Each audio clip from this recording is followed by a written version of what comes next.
This week on the pod, we're discussing one of the most prolific secret agents in U.S. history and the epic tale that's captured the imagination of filmmakers for the last 3 decades. This is I Pierce the Toast. I'm Sean. And I'm AJ. Let's make some toast.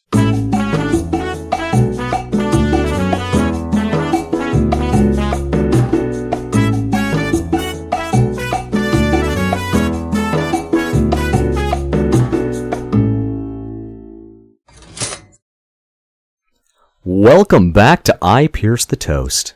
Or IPTT if you're feeling Oscar-y, I guess. Oscar. Oh, that's right. Yeah, We've got the Oscars coming up, don't we? Yeah, we do. Is that this weekend? It's this Sunday, I believe. This Sunday. Oh, well, we're not going to be able to do that. We've got Planet Comic-Con. Yeah, we do. Oh man, Yeah, who are you most excited to see at Planet Comic-Con?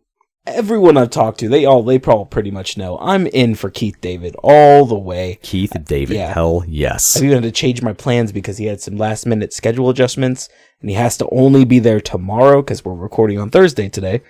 He's going to be there tomorrow and I have to get at least something from him. If it's a lock of hair, I know he doesn't have that much. I want something. Maybe some pubes. Oh no. Are you going to be cosplaying? Yes, kind of. Oh yeah. What are you cosplaying as? I have a Shrek onesie. Ah, nice. I dig it. Yeah. I love it. Who are you going to be?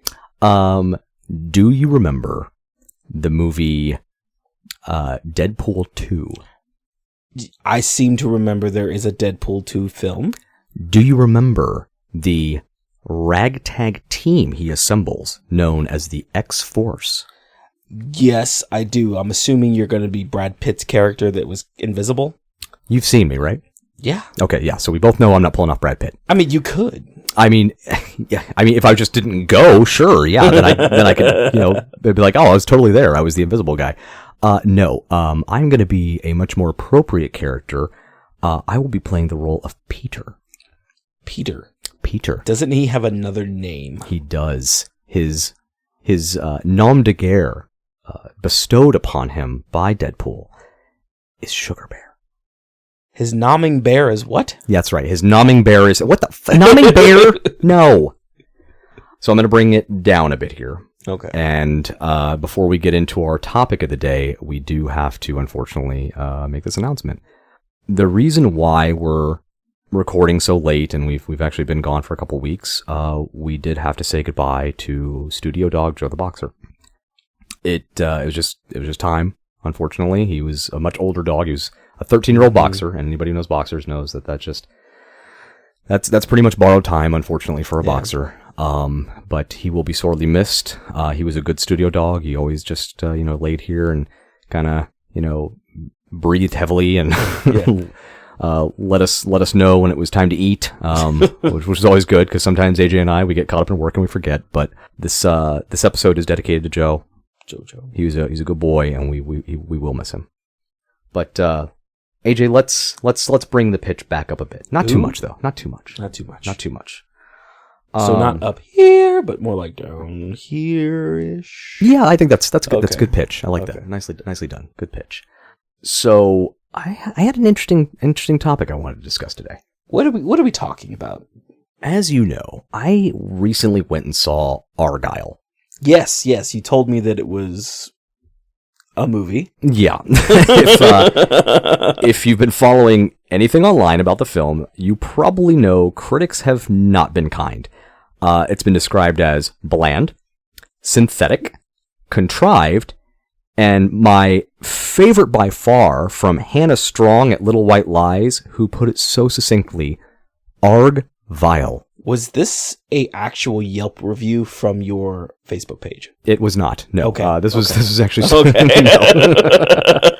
And honestly, they're spot on. But this is a Matthew Vaughn film. If you went to Argylle expecting Matthew Vaughn layer cake instead of Matthew Vaughn Kingsman on steroids, you probably didn't see the preview, and you've probably never heard of Matthew Vaughn. Is he the one that did Kingsman? I didn't even Yes, know. Okay. yeah, he's the same guy. Okay, Yeah. I know Kingsman, I just didn't realize that was the director. And in case it wasn't, made clear by some of the discussion around Argylle, Argylle is part of the Kingsman universe in a weird way. Okay. So, if you haven't seen it yet and you don't want spoilers, maybe, fast forward here for the next 15 seconds. But at the very end of Argyle, there is a little something that lets you know that it's related to Kingsman. I won't go into detail on it because I don't want to ruin it for anybody, but it's very clear this is a Kingsman universe film. Okay. So, so it kind of makes the absurdity of the film a little bit more tolerable, but even Kingsman wasn't that fucking absurd. I'm assuming it's the part where he's like, do you want to meet the real Argyle? And turns out to be Eggsy? No. Okay. Because I don't think that happens. Okay. And I'm not going to tell you who the real Argyle is, because the real Argyle, that's actually kind of an interesting reveal, despite how weird this fucking film is, but that in itself was kind of a fun one. But as I was watching Argyle, I inevitably had the same thought I always have when watching a film like this, or James Bond, or Jason Bourne, or anything with Jason Statham. I wonder how much the audience in this film right now knows about the real people behind intelligence gathering. Something our audience likely doesn't know. I spent 8 years in the Marine Corps. I started out as a computer maintenance technician. But near the end of my first enlistment, which is generally 4 to 6 years depending on the job, I was contemplating whether I wanted to remain in the military or head back to school or do something else and start the next chapter. Computer maintenance was fine, but I joined the Marine Corps to see the world and do something exciting. And so far, I'd gone to Iraq twice and sat in a maintenance van. I was pretty much sold on starting the next chapter when I came across a random flyer on a random bulletin board. Did it say missing cat? It did not say missing cat. The announcement was seeking male Marine corporals and sergeants over the age of 21 who were in their final year of their first enlistment. This was the early 2000s, so unfortunately we hadn't quite reached the point where women were given opportunities in combat job fields. The announcement specified you must be eligible to obtain a top secret sensitive compartmented information clearance, a TSSCI. You have to be deployable worldwide, and possess a general technical score of 110 or higher from the Armed Services Vocational Aptitude Battery, or the ASVAB as most people know it. So before you move on, can you, because I'm actually unclear about this too, what goes into the score, like whenever you're taking the test? I'm glad you asked. The ASVAB is basically a test you take before you join the military to determine what jobs you're qualified for, and the general technical score of the ASVAB, the one you had to have the 110 on, it measures your aptitude for learning, essentially, using questions in areas like arithmetic, reasoning, comprehension, and vocabulary. The announcement outlined that applicants would be required to take a lot of additional tests, fill out a pool of official documents, write several research papers, and sit in front of a board of 3 to 5 experienced Marines in the job field, a process that could take months, and that only guaranteed you an opportunity to be considered if you passed every single milestone. It's been decades at this point, and the details are a little fuzzy, but I'm pretty sure the announcement was also very clear. This is a dangerous job, with an extremely aggressive deployment schedule, meaning I would be spending a lot of time away from my home duty station. You said duty. I love you, AJ. The job was for a counterintelligence human intelligence specialist. The job involved conducting interrogations, creating and maintaining networks of sources, developing intelligence products, educating forces on anti-terrorism measures, performing surveillance and counter-surveillance, conducting investigations, operations, collections, analysis, and production. It was from this job my perspective on films involving espionage and intelligence gathering changed dramatically.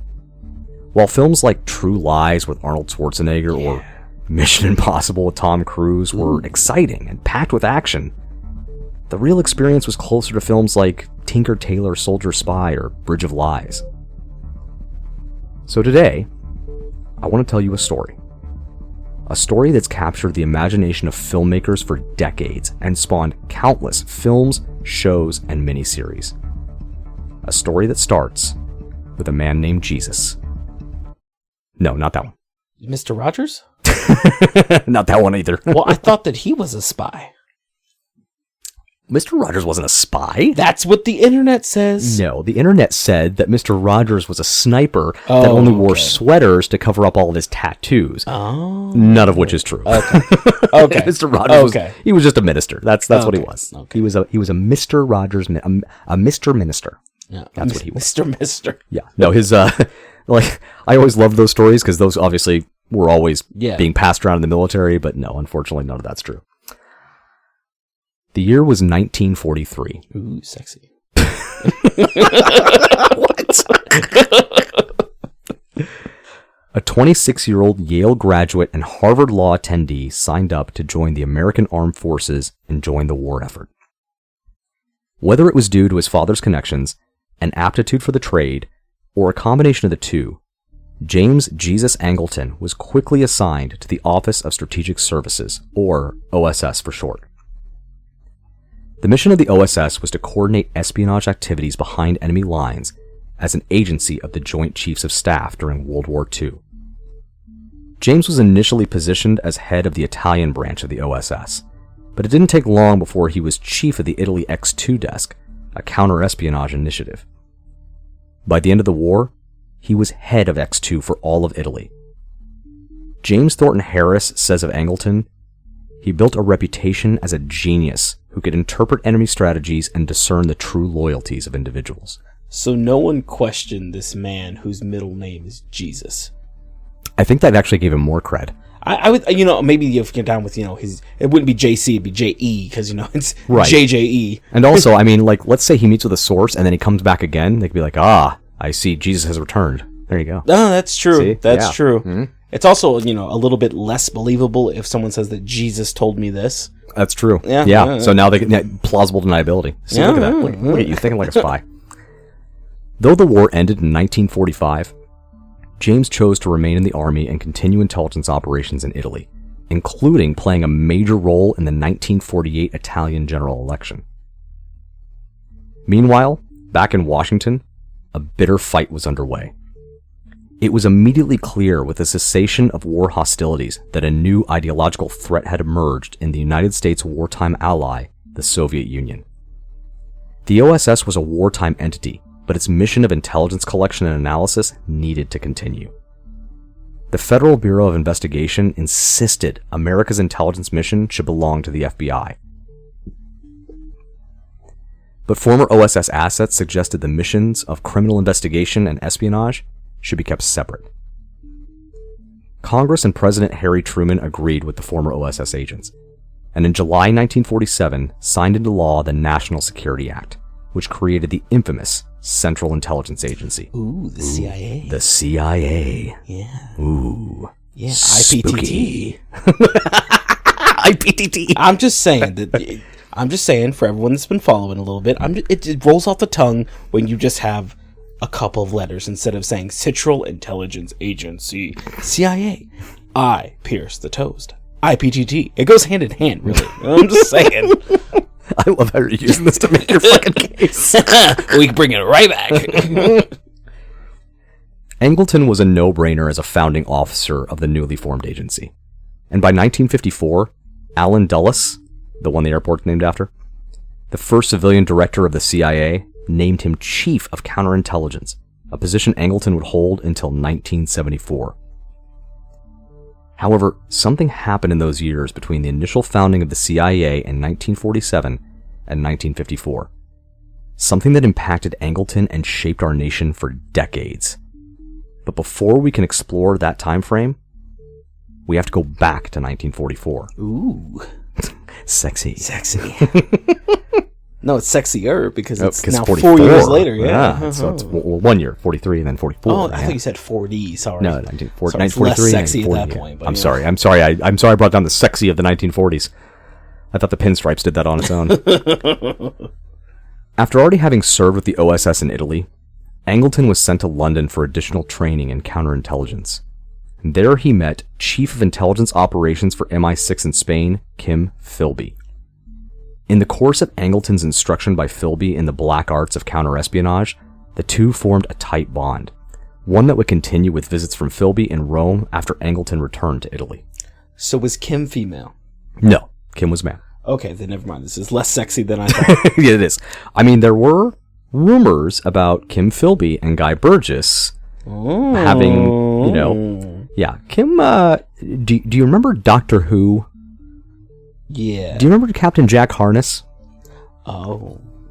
Yeah, I think Kim might have just kind of been a 51st century kind of guy, you know what I mean? So you're saying that Kim's name might have actually been Deep Throat. No, because he had nothing to do with Watergate.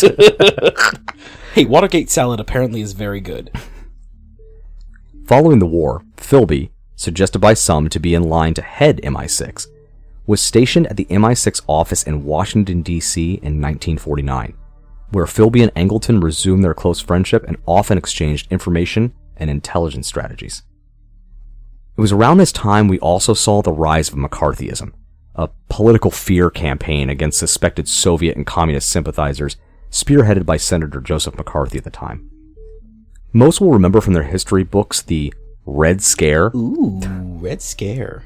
Was mostly a massive political kangaroo court. That sounds accurate. Less appealing than I thought it was going to be. Yeah. But McCarthy's insane crusade didn't exist in a bubble. Under the surface, there were real concerns of foreign agents operating in the United States at the highest levels of government, which resulted in countless investigations and legislation to combat this potential foe. Isn't this kind of what Oppenheimer was getting into? Or Oppenheimer, well, Kim Basinger, whatever. Isn't that what that was kind of getting into with the communist aspect, like the communist ideology, and why he was losing his security clearance because of that type of ideology? There absolutely was. You're dead on. Okay. That type of kind of constantly worrying about not only combating potentially individuals that had infiltrated the government, but also people who might be swayed to the ideology that was associated with at the time of Oppenheimer, obviously a little earlier, Germany, but then also the Soviet Union, was absolutely a concern at every level of government, and particularly for agencies like at the time that you're talking about, the OSS, and then of course later here, in the time frame we're at, the MIB, the CIA. Okay. In May of 1951, Angleton and Philby's relationship became strained by the news of the sudden disappearance of British diplomats Guy Burgess and Don McLean. Both men soon turned up in Moscow. With Philby also a British diplomat living in the US and a close friend of Burgess, suspicion immediately fell upon the British spy. Philby insisted he had been fooled by his friends just like everyone else, and Angleton was there to side with his friend at every turn. So not Don McLean, the one that sings American Pie. No, I'm actually glad you brought that up. I was like, hold the fuck on a second. This just took a fucking totally different Don McLean. It's actually spelled a little bit differently too. No, that's one brought us the American classic American Pie. The other defected to the Soviet Union because he was basically a double agent that was spying and providing secrets to the Soviet Union. I was going to say fucking plot twist. Jesus right? Christ. Bye-bye, Miss American Pie. He really meant that. He meant he was leaving. Hello, OSS. Jesus. Philby was never able to shed the blanket of suspicion that encompassed him, but eventually interest in him as a double agent dissipated, though not without leaving significant damage to Philby's chances of ever heading MI6. In 1956, Philby left the U.S. for Beirut to work as a journalist. Though Angleton had continually vouched for his friend in public, he had lingering doubts about Philby's potential misplaced loyalties. Angleton used his contacts in Lebanon to conduct surveillance on his old friend, which resulted in the revelation that Philby was sleeping with a wife's friend. James was satisfied that Philby was still the same dog of a man that he knew before, but he was convinced he was no double agent. That is until January of 1963. Oh, so there is a plot twist. There is a plot twist. That's when Philby defected to the Soviet Union. Over their 19-year relationship, Philby had been stealing atomic secrets, U.S. plans for the Korean War, and countless information of intelligence value that had been read by Stalin himself. And Guy Burgess's heart. And Guy Burgess's heart, too. Jesus. He did steal that, too. That dirty dog. I know. Being so closely tied to a double agent of this magnitude would have been a career ender for most spies. But not Angleton. Philby's defection would become a monumental breaking point that would send James spiraling into a pit of paranoia.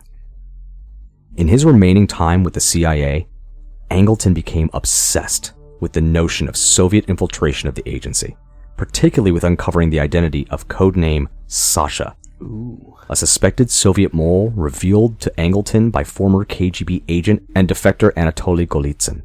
Which is kind of funny because Sasha is actually my name in... It is, that's Russian, true. yeah. Alexander, Sasha, Yeah, that's Sasha. true. It's a diminutive of...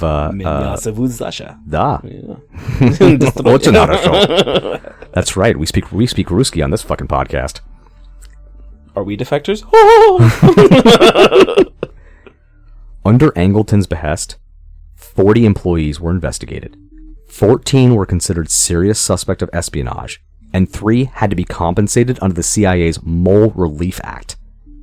Not to mention the numerous careers that were impeded by Angleton's obsession with uncovering agency infiltration. So what the fuck is the Mole Relief Act? Exactly what it sounds like. Basically, people's careers got ruined by this witch hunt that went on in the agency. Now, don't get me wrong, there were So the people covers that were blown and things like covers that. were blown, careers were ended, jobs were lost. So the agency had to come up with a way to compensate people when it was kind of found out that, hey, the agency screwed up and those people were completely innocent. While Angleton's activities within the agency could be considered overbearing, it was his belief that the agency had shifted focus to police state activities that led him to announce his resignation in 1974. There's still plenty that's unknown about James Jesus Angleton's time at the helm of counterintelligence for the CIA, but the parts that are known are ripe with storytelling potential. A potential Hollywood has looked to time and time again. Wait, are you about to tell me he's the inspiration for a very famous spy? Which spy do you think he's an inspiration for? I'm going to assume you're talking about 007. I am not. Really? No, not even close. Oh, No. fucking plot twist. Whee!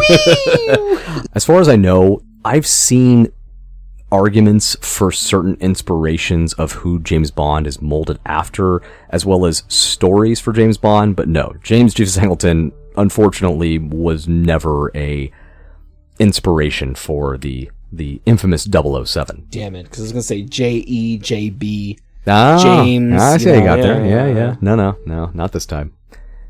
The 2002 novel, The Company, was adapted for TV in 2007, with Michael Keaton playing the infamous spy in his search to find the Soviet mole known as Sasha.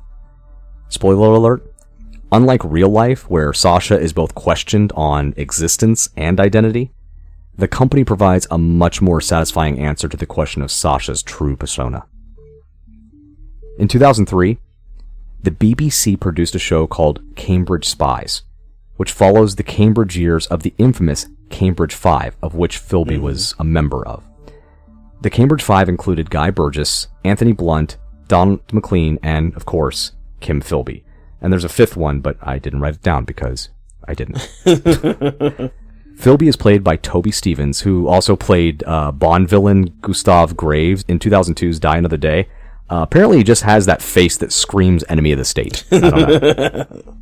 2006's The Good Shepherd follows the career of counterintelligence asset Edward Wilson from his time at Yale to the 1960s. The account is fictional, but it's pretty obvious the entire story is based on James Jesus Angleton, Is that what the fuck that's about? with even Billy Crudup Interesting. playing a character named Arch Cummings, who becomes best friends with Edward and later defects to the Soviet Union.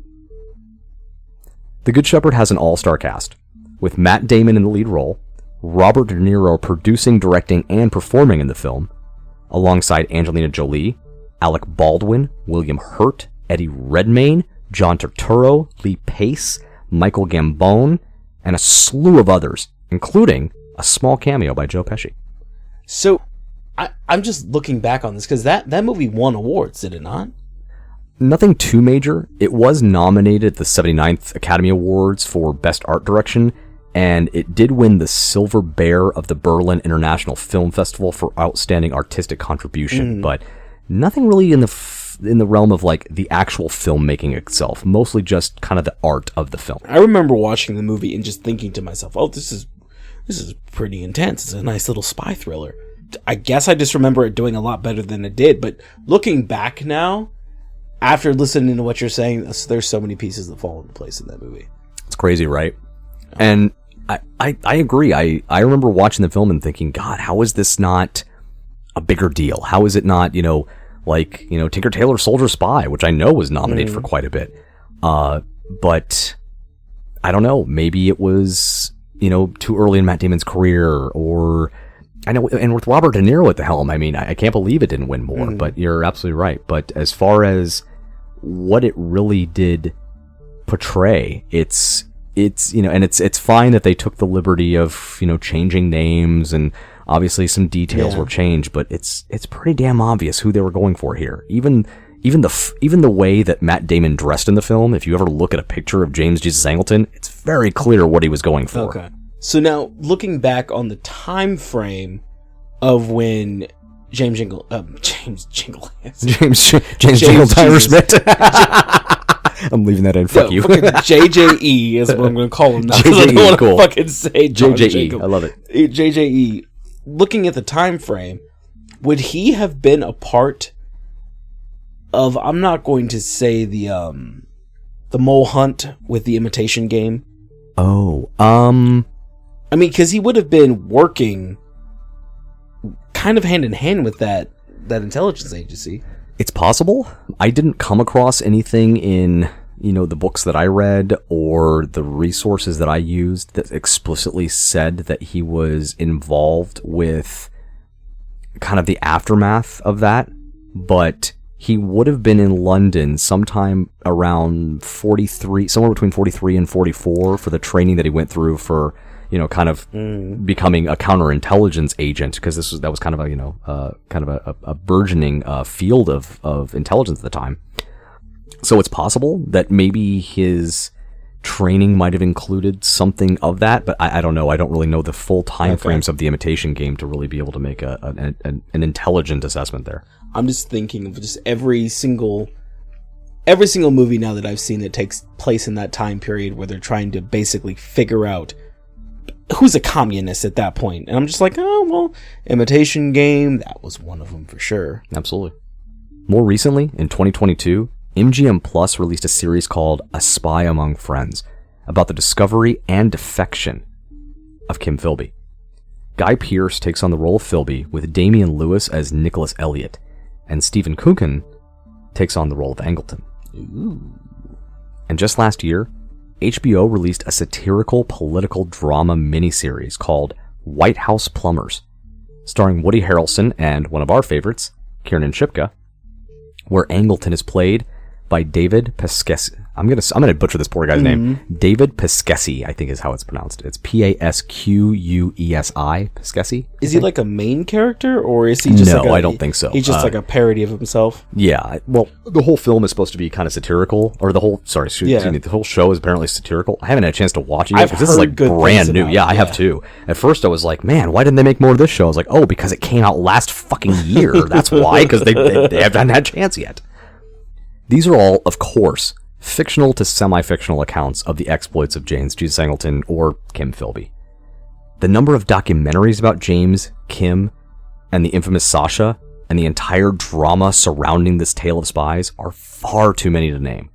But a good recent doc is The Spy Who Went Into the Cold.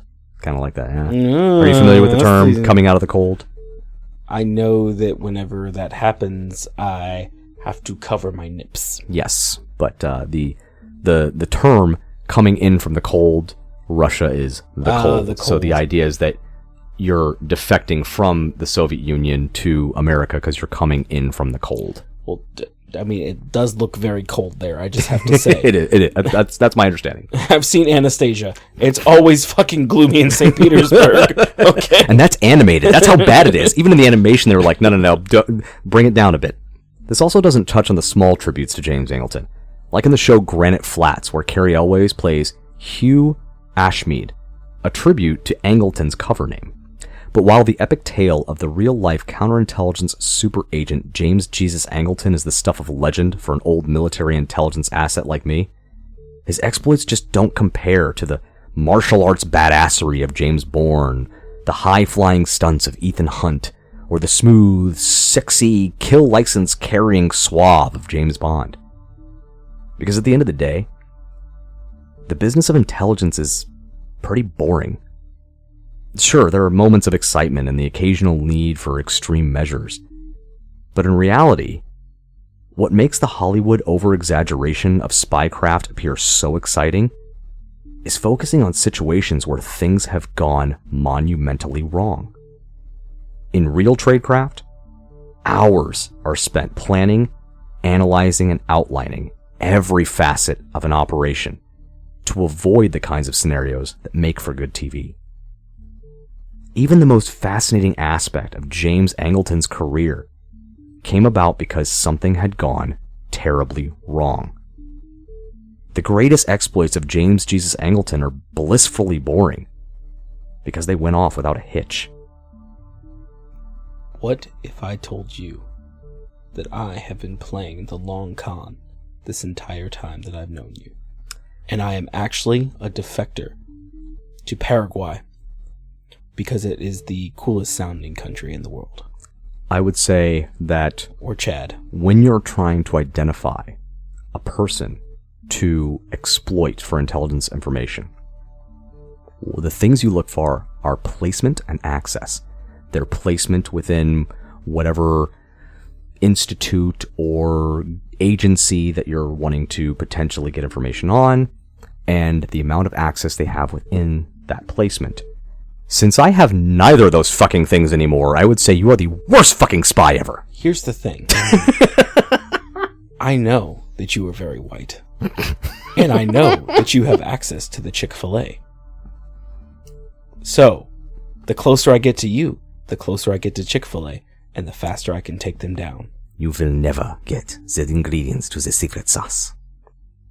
Fuck their secret sauce. I already know. It's fucking honey mustard, essentially. That's it? It's like a honey mustard and ketchup or something like that. Ugh, gross. I forget. Somebody knows exactly what it is, but it's essentially fucking barbecue sauce. I mean, they sell off-brands of it at the store. Why are we on Chick-fil-A? How did you get some Chick-fil-A sauce? Espionage. So, remember, dear Toasticles, for every story you enjoy of a real-life agent's daring escapades, there's thousands more that will never grace Hollywood's doorstep. Because the men and women behind those stories are very good at what they do. Dun, dun, dun. So, from someone that's had your background and obviously with the research that you've seen, why do you truly think that most of the movies that we see don't include the small stuff? It's always the big stuff. Like, I know you had mentioned that it's the sexy, over the top, something goes wrong and we have to fix it. But personally, movies like Argo, where he has to try to get these people, and it's a very like small role that he plays, and it's not really sexy, but it is sexy because he has to train this group of people up to then leave the country. There's movies like that doesn't have a lot of high-flying bullets and all that kind of stuff. But again, it's not going to compare to James Bond. Why do you think that people like us, I know that we enjoy action films and everything like that, but we typically will enjoy a movie like Argo more than the James Bond film. Why do you think that there's not more people going to go see these movies, and why are they not making more of them? That's a really good question. And if I know that the question you're asking is kind of, why aren't more people going to see it? But it almost feels like the question is kind of more of, you know, why is it they can't make more of this when we see a film like Argo? And that's actually it's actually kind of simple to answer. Argo is a one-off operation. That's true. It's the kind of thing that, like I said, there are moments of excitement. You know, you build a source network for months. You know, you gather information, you go meeting after meeting, interrogation after interrogation. You write your reports, and then all of it kind of comes together. And it's like the people that make the decisions based off what you're doing are going, okay, based off everything that you guys have gathered and what are other intelligence assets, because obviously counterintelligence, human intelligence is not the only game in town. You've got, you know, signals intelligence, you've got Massent, you've got Oscent, you've got, what is it, the guys that, I mean, I can't think of all of them off the top of my head. There's lots. But you got a lot of different intelligence assets doing gathering. You got guys who literally just analyze all the intelligence, try to figure everything out. They're the analysts, right? I think I saw that in Zero Dark 30. There was a whole group of people that literally just compiled data and just looked at it all day. Compiling the data and trying to determine what's real, what's not, because, just because a guy comes up and says, hey, that guy over there's got, a cache of weapons, he could just be fucking lying. He could just be looking for a reward. He could just be trying to throw us off the trail. That was something that was also in that movie, where people were just trying to sell things because they wanted some cash. Absolutely. So a lot of times intelligence comes down to continuous verification of information. When one person says that it's nothing, but when 6 or 7 different sources from different areas and different disciplines are telling you the same thing, then you have to start going, okay, this is probably a thing that's true. So all of that is the boring stuff. Yeah. It sounds exciting. Yeah, you go to the meetings and it's like, oh, we're sitting in the cafe and, you're doing your bona fides, like the fat man walks at midnight. It's nothing like that. But, that's the condor strikes at dawn. Right. That's the joke that Hollywood has kind of made bona fides into. But you do, it seems kind of exciting, but it does kind of become repetitive. And that isn't the exciting stuff. The exciting stuff is when all of that accumulates and then some general goes, hey, based off all that information you guys have been gathering, we're about to do X. And X is the exciting thing. Yeah. And so that's Argo for you. Argo is, we've been in the country for all these years doing this information gathering, and and basically on Argo is about the 1979 Tehran incident, right? So a lot of what happened there, that unrest, was very much the direct result of our interference in the Iranian political process. And so, all of that, all of those operations over the years that kind of led to this led up to what happened in Argo, and now it's time for some big operation to go rescue. And I guess the other thing would be, rescues themselves always just make for much better television. That's true. Whether you're talking about all the times we have to go rescue Matt fucking Damon in every goddamn movie he's in. Fucking Mars, other planets. He's or in the middle of a war because his siblings are all dead. Or he's an angel about to blow up the entire existence. Right. Oh, fucking Matt Damon. Fucking Matt Damon. Stop it. We love you, Matt Damon. We love you. But rescues, and I don't remember who said it, but there was someone who noted that nothing brings people together like rooting for a potentially doomed rescue. How many times do we see something where there's miners stuck in a mine shaft, or a bunch of people that have gotten caught under the rubble of some disaster that's happening, and all or a submarine that goes down, even when it's some rich people that some of us are kind of like, okay, I guess we have to. But at the end of the day, we still root for it. We're like, we love that feeling, that sense of good. The people got out. The rescue worked. The people came together and they made the thing happen. And those people that were in a desperate situation and were running out of time, and it makes for great suspense too. If you're building a story out of it that you want to put on the big screen, holy shit! Talk about the suspense you can build. I mean, there was a guy just trapped in a rock for about 127 or so hours, and that just made for great television. That's great filmmaking right there. So I guess in a perfect world, knowing what you know, seeing what you've seen in cinema. I love how this has turned into an interview, but an interview, like you're interviewing me now. This is fun. Okay. This is interesting. So in a perfect world, with the movies that you've seen, with what you've done, set the stage for a perfect spy movie. I know that there's going to be some action, but in your mind, perfect spy movie. I mean, those films have already been made, because obviously you can't just show what intelligence people do from day to day. It's boring as fuck. Nobody wants to watch what anybody does from day to day. You could make The Office of Spies. I guarantee it. I think that would honestly be boring as fuck. You have to cut out some of the minutia, the missed meetings and the coming up with contingency plan after contingency plan after contingency plan, having to go talk to your teammates about your contingency plan after contingency plan after contingency plan, having to have those approved so that they also think that you've got a pretty decent contingency plan after contingency plan after contingency plan. All that is the minutia of intelligence work. So when a film like The Good Shepherd comes along, that's why I find it so compelling, because instead of trying to focus, like you said, Argo, great example of an intelligence operation that was kind of a one-time thing, but super exciting. Well, if you're going to talk about how intelligence works overall, you have to do what Good Shepherd did. You have to look at it from over the years, right? You have to see how did this guy come up, and this was such a great example of like how we got from the OSS to the CIA to the creation of the counterintelligence wing of the CIA. All those things came together over many years, and the story that is told is it's decades long, and that's where you really get to see kind of the unveiling of a real plot. And I think that's what makes for a good movie about intelligence. Trying to focus on, a single thing, it's like, you're going to have to hype it up. I mean, I'm sure there's, like Argo. Yeah.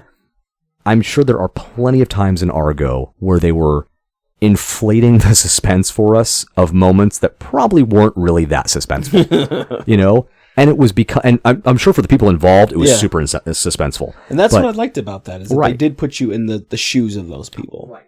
But I mean, like, Tinker Soldier. And like John Jacob Jingleheimer Smith, now Tinker Soldier. And like Bridge of Spies.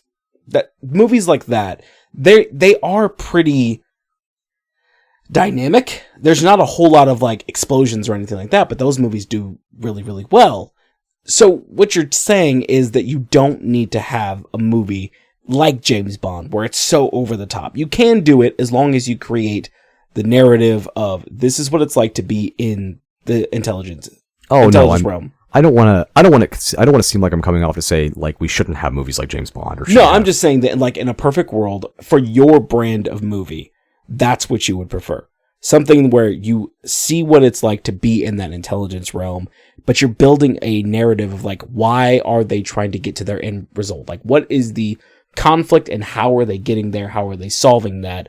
Versus there's an explosion here. Bah, there's a clock that's ticking and now we need to run to this and all that. I mean, honestly, you're just kind of describing good storytelling. That's what you're describing. No, I mean, but, when it comes down to it, there are some movies that don't do it that way. Well, no, anything by Michael Bay. Yeah, Michael Bay is just going to go, look over here. There's a big pair of tits and an explosion. Look, isn't that neat? And yeah, you're right. There are definitely filmmakers that rely so heavily on big explosions and heavy action scenes and cool fighting, and that's fine. I still have a place in my heart for those films. I still have a place in my heart for True Lies, even though there is literally no fucking intelligence gathering happening in that fucking film. Oh, there was some gathering. There was some gathering. Nothing intelligent about it.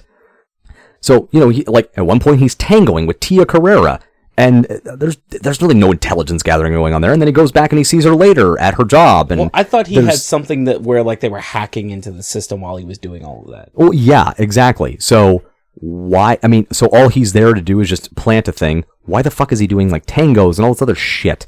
And why does he even go into the party? If the whole point was just to, implant that device that allowed because obviously he's clearly supposed to be he's not really supposed to be an intelligence asset. He seems to be, and because he calls himself a spy. Yeah. But really, he's more of like a reconnaissance or Navy SEAL type of guy. He's going in and he's blowing stuff up and knocking people out and doing swimming that kind of in thing. Icy water and all that. Good stuff. Yeah, he's doing the sexy recon stuff. And don't get me wrong, those guys have their purpose. Those are your like the guys. So after you've done your 6 months or a year or however long of intelligence operations, when it's finally time for the general to go, hey, based off this information, we're going to do X. They're the guys that go in and do X. Now, the intel guys, we might be along for the ride if need be. If there's a possibility that you might need to talk to somebody afterwards, well, yeah, you might want us along. But generally speaking, we're going to wait till you guys get back. Like, yeah, you guys go. If you go pick the guy up, friend to talk to after this, we got you. Go play with your friends. You guys go play. And if anybody is still alive afterwards, well, just why don't you bring them on by, and we'll have some coffee, and we'll see what's going on. Other than that, don't ask me for anything. and I don't want to go. Thank you. But I mean, doesn't that, whenever you just have movies like that, doesn't it? Movies like what? Like True Lies or movies like True Lies or like even Mission Impossible to a certain extent, don't they kind of diminish what true intelligence work is? I mean, yes, and I'd say more importantly when we're talking like True Lies or Mission Impossible, since in my opinion, even though they keep calling themselves spies, really they're more, special agents, special forces is what they are. And I think they do kind of diminish what special forces do, because, special forces aren't just going in and doing all this crazy shit all the time. I mean, yeah, they do crazy stuff, but it's nothing like nothing like that. So JJE was never going around tangoing with somebody and then slipping them the whatever later, and then his wife. As far as what was written in the biography, no, I don't think so. Okay. I guess that's where, whenever you think about his life and you think about your life and you think about all the cumulative knowledge that you guys have when it comes to intelligence, to me, it feels like they should be creating more movies based on that. But from what you're saying, it's kind of fucking boring. It is. Which is interesting to me, because I guess it is because of movies like True Lies and Mission Impossible. You think of like the whole world as being like, oh, I'm gonna wake up this day and I'm gonna put on a suit. I'm gonna go to work with a little badge and I'm gonna swipe in and I'm gonna have this really nice little back and forth with a woman named Doris, and they're gonna scan my body. I remember her name. That's fantastic. I love this movie. I literally remember the entire scene you're talking about. And then I'm gonna go in, and then I'm gonna go in. I'm gonna have some coffee, talk to my friends, and then I'm gonna do some nice badass spy shit. But what you're saying is, you go in, you scan your badge, you talk to a woman named Mildred, there's fucking no coffee, or if it is coffee, it's really bad, and you're just reading books all day. I'm just looking at the two of these things. I mean, when you look at what JJE has done, it sounds very sexy, but when you put it in the realm of next to True Lies, I guess it's not as sexy. And I like hearing more about stuff like that, though. I guess I'm just a boring old fart. And that's what I was about to say is, and this is where I'll leave it, is I think what you really have to understand is that you, AJ, are a different discerning moviegoer. Most of the time, when I want to try to explain to people what that job is a little bit more like, because obviously, like you said, a lot of people have the image of the James Bonds, the Ethan Hunts, the Jason Bournes. When I want to help people understand a little bit more what it's like, I usually go to The Good Shepherd. Like, this is a really good representation, obviously a little bit longer ago, not so much now, but this is a good representation of what it was actually like at a time where there was a lot of intelligence concerns at the highest levels of our government. So I'll show that to people, and the general reaction is typically, well, that was a boring ass fucking movie. And they're not wrong. If you're not interested in it, if it doesn't fascinate you at all, what the real scenarios were like, you'll watch that movie and you're like, this is so fucking boring, because it moves very slowly. And that's why I think it's a better representation. Obviously, it's not, it's not the perfect representation. There's still plenty of, artificial suspense made, and there were definitely liberties taken with the story of the true life James Jesus Angleton, but it's definitely a much better representation than the shoot 'em up, blow 'em up fuck flicks that we enjoyed in the 1990s. Yeah, the Kingsman. the Kingsman, yes. Or Argyle. Oh, fuck. Man, we brought it back. But that's that. But for you, AJ, you actually enjoy that. You enjoy seeing what the real story is, even if it means that you have to suffer a little bit of the mundane. And not every film goer is going to enjoy that. That's true. I think at the end of the day, to answer that ultimate question they're asking, the question of why don't we see more of these, it's because nobody wants to watch that. They'd rather watch a Jason Bourne beat the absolute fuck out of somebody than watch James Angleton, kind of quietly in a corner somewhere talking on a phone with a red light on it and scribbling down on some paper and then going and poring over a recording for hours on end, trying to identify different things about the recording, because that's just not the sexy stuff. Well, I'm going to say thank you, Sean, for taking us on this journey. I learned a lot today about the spy world that I didn't know before. I didn't realize that you guys didn't have Doris. You only had Mildred. So that's one That thing. was you. I never said that. Well, we found that out anyway. That's now going to become canon in the intelligence world. People are going to be like, no. Is she a Doris or is she a Mildred? I just think it's very surprising that when it comes down to it, spy work in the traditional sense is really just punching a clock, doing the day-to-day to eventually get what you need, as opposed to explosion, kiss. That's what I always think. I mean, there was kissing, and Ryan was a beautiful and gentle lover. But no, I'm kidding.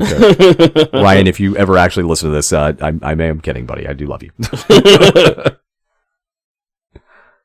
Well, our music is created by Augusta Denise, logo by Design World, social media by the future Mrs. AJ Jesus Singleton, mixing and editing by IPTT Studios. And we want to hear from you in your own slice of toast. Tell us about the films you think we and others should see, actors to showcase, or topics to discuss. You can reach us on Instagram or TikTok at IPTT_podcast. Email us at IPTTpodcast@gmail.com or interact with us directly through the Spotify app. And if you ever find yourself discovering your closest companion is a Soviet double agent after 19 years, remember, you can always get more toast. And a heartfelt goodbye to studio dog Joe the Boxer. You okay, Joe? Love you, buddy. She is so old-fashioned.